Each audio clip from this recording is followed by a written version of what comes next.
Amados e queridos irmãos, nós estamos de volta para trazer mais um breve e sucinto comentário da nossa revista da Escola Bíblica Dominical. Estamos estudando a revista da PEC e o livro que nós estamos estudando nesse trimestre é o livro de Ezequiel. E a lição de hoje é a lição de número 3, com base no capítulo 7 do livro de Ezequiel. E o tema do nosso estudo de hoje, ou da nossa lição, o fim vem sobre Jerusalém e Israel. Então nós vamos ver que no capítulo 7, todo o desenrolar acerca do fim, tanto de Jerusalém, como de todas as cidades, vilas, ali próxima a Sião, próxima a Jerusalém. Então no capítulo 7 é uma profecia de Ezequiel, que está na Babilônia, mas que vai profetizar acerca do fim. A gente vai ver no decorrer dessa aula de hoje que vai ser uma catástrofe, tanto no campo religioso, no campo econômico, quanto também no campo social. Vai abalar todas as estruturas da sociedade de Judá. Nosso texto áureo se encontra no capítulo 7, e o versículo 6 que diz: haverá fim, vem o fim, despertou-se contra ti. E no versículo de número 6 do capítulo 7 nós vamos ver que é o próprio Deus dizendo: haverá o fim vem, o fim foi despertado contra ti, ó Jerusalém. Então nós vamos observar que essa palavra, o fim vem, é uma palavra que é muito usada ou muito utilizada pelos profetas, em especial por Ezequiel. Amós também fez uso dessa palavra para denotar respeito de alguns acertos de conta, vamos dizer que de uma sentença que o próprio Deus livrou ou lavrou contra aí a nação de Israel. Então nós destacamos essa expressão. E nós vamos ver aqui no decorrer da nossa lição, do nosso comentário, muito essa palavra, o fim vem. Então a nossa verdade prática, quero ler com você, que diz: o juízo de Deus é certo e justo. O pecado traz consequências, mas o arrependimento ainda é a esperança para os que se voltam ao Senhor. Então não se engane ou não deixe ninguém enganado, mas advirta acerca que o pecado ele sempre vai trazer as suas consequências, mas a esperança é sempre o arrependimento. Sempre que a pessoa se arrepende, ela alcança a misericórdia, ela alcança a graça. Então, nós precisamos entender que não há outro remédio, não há outro caminho para alcançar a benevolência, a misericórdia de Deus, a não ser o arrependimento. Então, o arrependimento ele foi no passado, continua sendo no presente e sempre vai continuar sendo a esperança para aquele que está no pecado, que está aí, quem sabe, com a vida toda estraçalhada, como consequência aí de tudo que tem praticado contra Deus. Então, o arrependimento, ele é o caminho. Então, nós devemos nos arrepender dos pecados para alcançar, para continuar aí caminhando vamos dizer que com intimidade com Deus. Sempre devemos nos arrepender e é isso que eu e você precisa levar para a sua classe, para que os seus alunos entrem nesse assunto já munido dessa informação de que o arrependimento ele é vital para todos nós. O primeiro ponto da lição vai falar sobre a chegada do fim. E nós vamos ver que esse fim ele não foi assim algo que veio de surpresa. Não, pelo contrário. Deus sempre avisava o povo que eles precisavam arrepender, que eles tinham se distanciado do caminho, eles haviam se distanciado da verdade, eles haviam se distanciado da justiça e perante Deus eles estavam devendo, foi encontrado em falta perante Deus. E Deus sempre advertindo para que eles se arrependessem, e eles fizeram vista grossa para essa advertência. Então, a chegada dessa sentença vai ser registrada aqui no capítulo 7 de Ezequiel. Então, nós precisamos destacar com relação que a chegada do fim, ela vem tanto para a casa de Judá, na época de Ezequiel, mas a casa de Judá eles estavam meio que não acreditando. Por que eles não acreditavam? Porque eles tinham tempo, e a esperança deles estava no tempo. O pensamento deles era um pensamento que, se o templo tivesse de pé, a fé deles também estava tudo bem deles com Deus. Eles colocavam a esperança deles na cidade, porque acreditavam eles que a cidade era de Deus. Na verdade era, mas ela ia passar por um tipo de purificação, né? Porque eles desobedeceram, então as consequências chegavam. Mas eles não acreditavam muito nessas palavras proféticas a respeito da destruição do templo, a respeito da destruição da cidade e também, claro, do poder aquisitivo deles, porque eles acreditavam que Deus estava lá porque o templo estava de pé e era impossível alguém derribar o templo de Deus. Então a gente vai observar no decorrer dessa lição que eles estavam completamente enganados, igual na época da teocracia, quando no período ali do sumo sacerdote Eli, quando a casa de Israel, os filhos de Eli, acreditavam que se eles fossem para a batalha, mesmo em pecado, mesmo devendo, mas se eles estivessem conduzindo a Arca da Aliança, eles não perderiam. A gente vai ver que eles vão perder a arca e vão perder também a vida deles porque estavam em falta. E aqui vai se repetir essa mesma história na época de Ezequiel.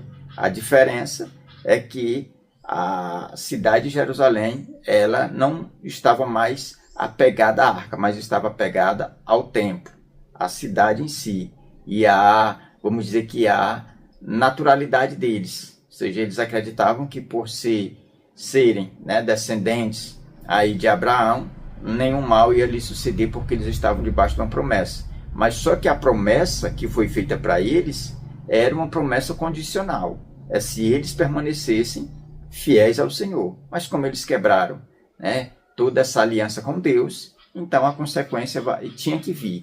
Porque Deus é justo e Deus é santo.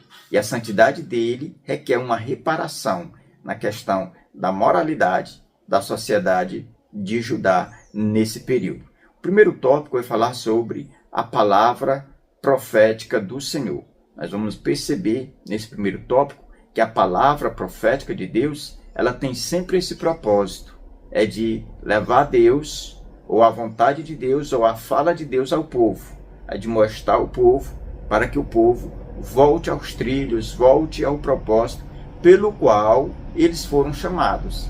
Mas a gente vai observar que essa voz profética, aqui ela foi ignorada, ela não foi aceita, entrava em um ouvido, saía no outro. Eles não tinham esse intento, esse propósito de ouvir e de serem transformados, ou deixarem serem transformados. Eles faziam vista grossa. Então a palavra profética, ela pode até ser ignorada, mas o que ela vier, o conteúdo dessa mensagem vai se cumprir. Tem o seu cumprimento fiel. E era exatamente isso que Ezequiel estava dizendo, que Jerusalém, ela seria destruída porque ela teria que passar por esse processo de purificação. O segundo, o fim vem e é justo.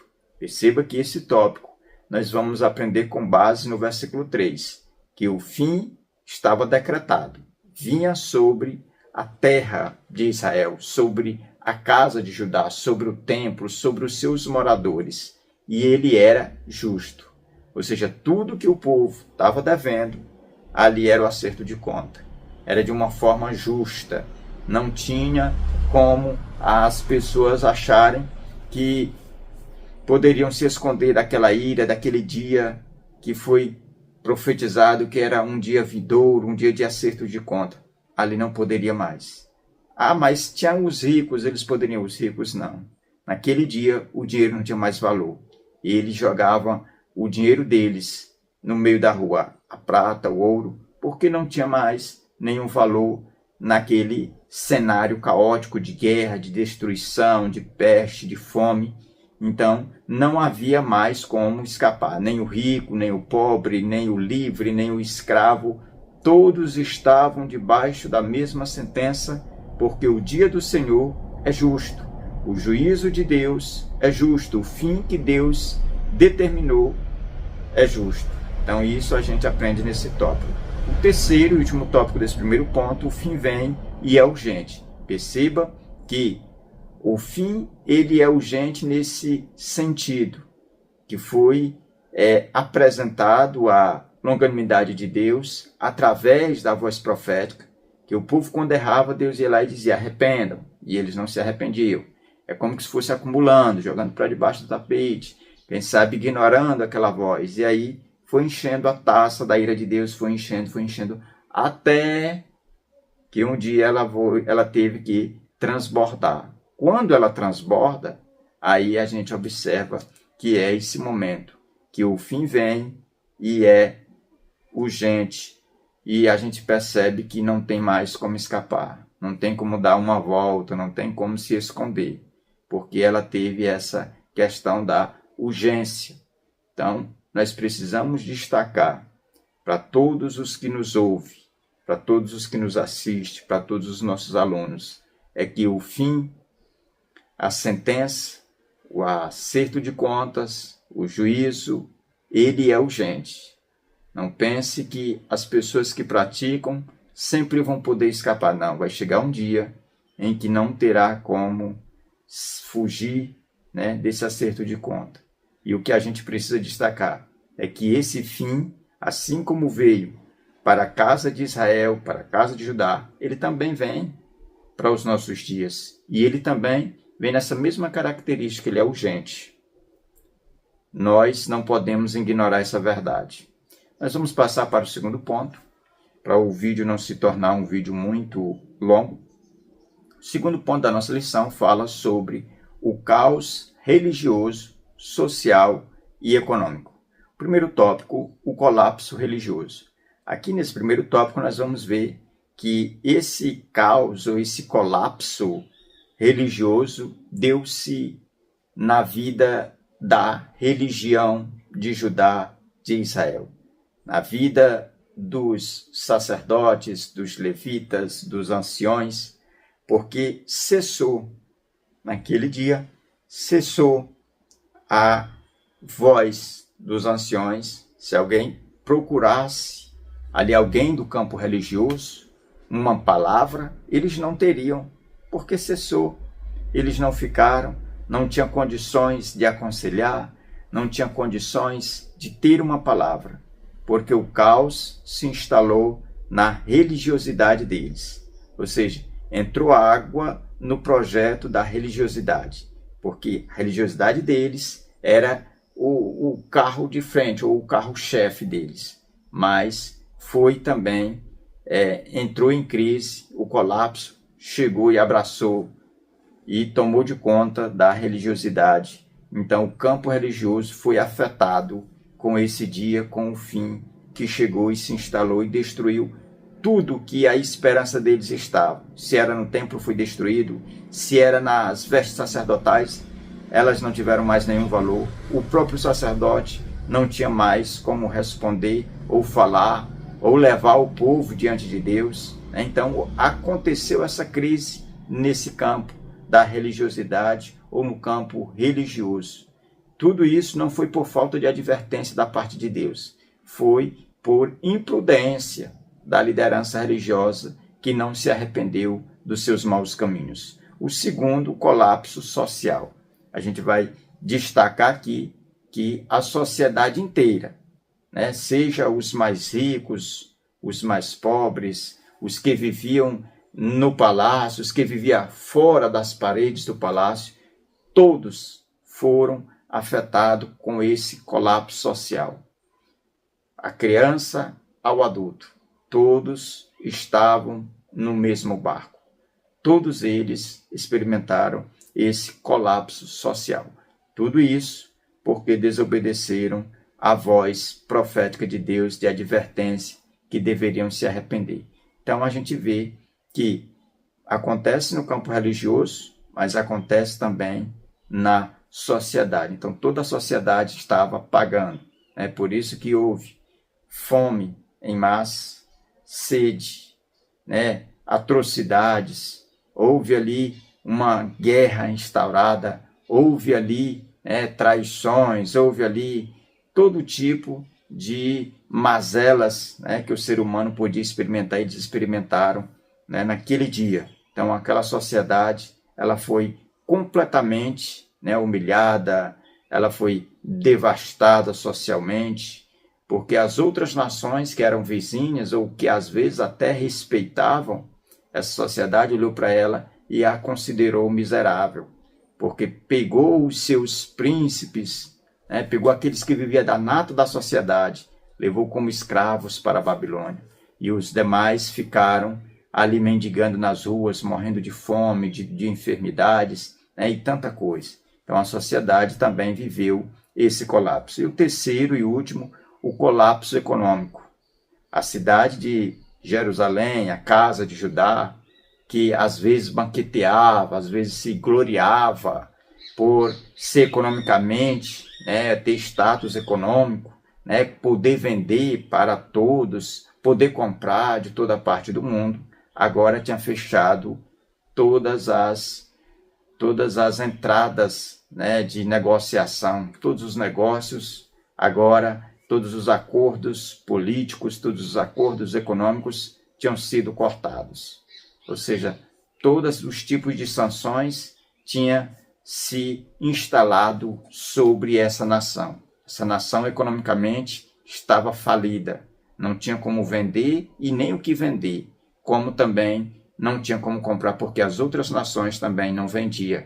Então, a gente vê que se instala ali um colapso econômico. A economia, ela, quem sabe, estava crescendo antes desse dia, mas nesse dia ela caiu para o ponto zero. Ela não teve mais nenhum tipo de sucesso, porque economicamente estavam falidos. Era um acerto de conta em todas as áreas dessa sociedade judaica. Terceiro e último ponto, fala sobre a angústia do povo e líderes. Perceba que esse dia, ou esse fim profetizado aqui no capítulo 7, ele chega, e aqui do verso 14 ao verso 27, nós vamos ver que ele chega trazendo consigo consequências, trazendo consequências que eram irreparáveis, não tinha como ser reparada. O primeiro diz o pavor e o desespero generalizado. Aqui no versículo de número 18, nós vamos ver que o profeta vai descrever que o pavor, que o desespero estava na face de todos, desde o maior até o menor. Era generalizada. Era o pai, era a mãe, eram os filhos, eram os príncipes, eram as autoridades, eram os escribas, era até mesmo os anciões, eram os sacerdotes, Era generalizada. Todos estavam sendo afligidos e oprimidos e não tinha como escapar. Então esse dia foi um dia de devastação. Foi um dia em que eles tiveram um encontro com medo e com desespero. As mães gritavam pelos filhos, os filhos gritavam pelas mães, mas o grito não era ouvido e nem tampouco atendido. Então a gente vê que esse dia foi um acerto de conta para uma nação que não soube ouvir as advertências. O segundo, a impotência dos ídolos e a ausência do socorro. Perceba que esse povo aqui, com base no versículo de número 19 do capítulo 7, eles tinham alguns ídolos. Por exemplo, o povo, a massa, colocava a esperança deles na religião. Era um ídolo. Era o sacerdote, era ali os rituais vazios, sem mais efeito, era o templo, Tudo isso era um tipo de ídolos para ele. Quando eles viram esses ídolos quem sabe, desestruturando ou até mesmo desfiando, eles começaram a cair em si. Perceberam que esses ídolos não era ou não tinha aquela expectativa que eles achavam que tinha. Então não tinha aquele poder que eles achavam que eles atribuíam a eles. Aí foi aonde caiu a ficha, que eles estavam ignorando as advertências de Deus e achando que estava tudo bem. Então a gente vê que a impotência desses ídolos agora era visível, mas tarde demais. Perceberam que o barco estava afundando já quando praticamente estava já debaixo d'água. Então não tinha mais como reparar. Então a ausência desse socorro foi o que impulsionou eles a cair em si. Acredito que uma minoria, muitos poucos ali,